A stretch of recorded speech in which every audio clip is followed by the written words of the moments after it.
বুট polish করিবে বাবু, বুট polish করিবে। ଆଉ ଗୋଟେ କଥା ବି ଜାଣିଛି, ସେଦିନ ଭୋକ ସହି ନ ପାରି ହରି ସାହୁ ଦୋକାନରୁ ଦିଟା ବରା ଚୋରି କରି ଆଣି ଖାଇଥିଲି ଯେ ସେ ହରି ସାହୁଟା ମତେ ତା ଦୋକାନ ଖୁଣ୍ଟରେ ବାନ୍ଧି ଦେଇ ନିର୍ଭମ ପିଟିଲା। ତତଲା ତେଲ ଲାଗିଥିବା ପର ଚୁଲିରେ ବହୁତ ପିଟିଲା।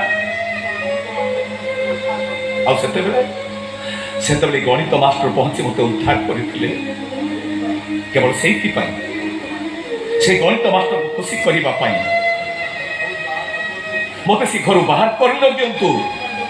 ସେଇଥିପାଇଁ ତ ମୁଁ ରେଖା କଥା ରଖି ରେଖାକୁ କୁଣ୍ଢେଇ ଧରିଥିଲି।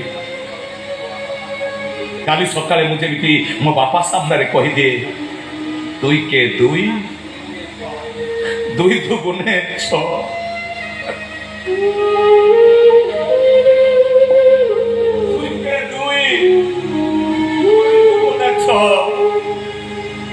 দুই